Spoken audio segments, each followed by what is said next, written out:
Bapak Ibu hadirin yang dirahmati Allah Subhanahu wa taala, kemudian dalam keutamaan memaafkan dalam hadis-hadis juga dikatakan bahwa ketika kita ya memaafkan ya bukan karena kelemahan ya, tetapi karena apa? Karena kita bisa apa? Karena bisa meninggikan derajat seseorang di sisi Allah Subhanahu wa taala ya.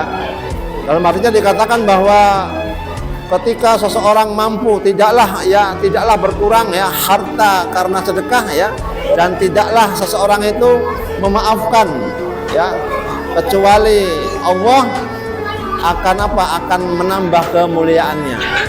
Bapak Ibu hadirin yang dirahmati Allah Subhanahu wa taala ya. Kemudian memaafkan itu adalah apa?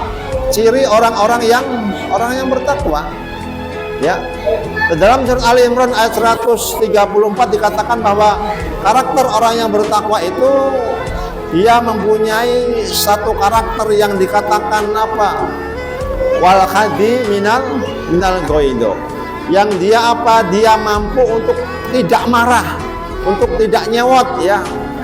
Jadi orang-orang yang bertakwa itu Bapak Ibu sekalian ya bisa ngempet, bisa menahan untuk tidak marah.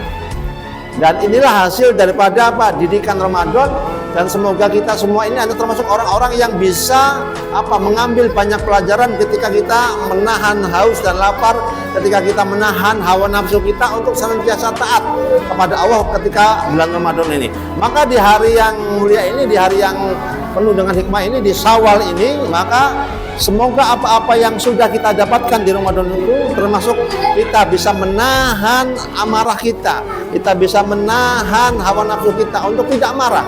Maka itu adalah karakter orang-orang yang bertakwa. Nah kemudian karakter yang selanjutnya orang bertakwa itu dia apa? Wal afi anin nas. Dia mampu untuk bisa memaafkan kesalahan orang lain.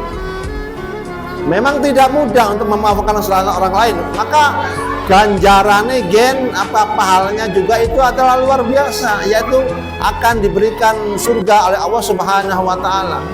Seperti halnya Abu Bakar ya, yang ketika Abu Bakar itu dia mampu memaafkan kesalahan Miftah yang sudah memprovokasi, yang sudah memfitnah keluarganya, maka Allah akan janjikan ampunan dan pahala yang besar, yaitu berupa surga. Maka Abu Bakar pun berkata bahwa demi Allah, aku ingin diampuni oleh Allah dan aku akan maafkan kesalahan saudaranya itu. Jadi Bapak Ibu sekalian, memaafkan itu memang tidak mudah. Ya, hari ini mungkin kita ada mengkel, ya, jengkel, benci, dendam. Tapi ketika Ramadan sudah berlalu, di Syawal ini, maka itu adalah bagian daripada sarana untuk kita meraih ridhonya Allah, sarana untuk kita diampuni oleh Allah ketika kita bisa memaafkan kesalahan orang lain. Jadi memaafkan itu bukan kita tuh lemah Bu ya, bukan kita ini tidak kuat, tetapi justru memaafkan kesalahan orang lain itu adalah merupakan jiwa yang besar. Walau mungkin hatinya belum nerima, tapi lisannya ya itu sudah bisa memaafkan orang lain, dan itulah yang akan Allah balas dengan ampunan yang besar dan pahala yang besar, yaitu surganya yang telah dijanjikan Allah, yaitu surga yang luasnya seluas langit dan bumi. Bapak Ibu hadirin yang dirahmati oleh Allah Subhanahu wa taala, maka hakikat mohon maaf lahir dan batin itu ya, ungkapan ini bukan sekedar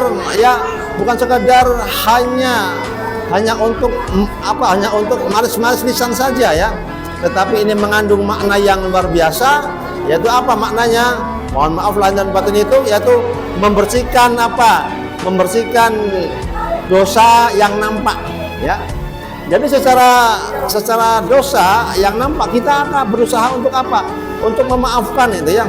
Jadi makna daripada mohon maaf lahir dan batin itu Bapak Ibu sekalian, kita membersihkan dosa yang nampak atau dosa yang lahir ya.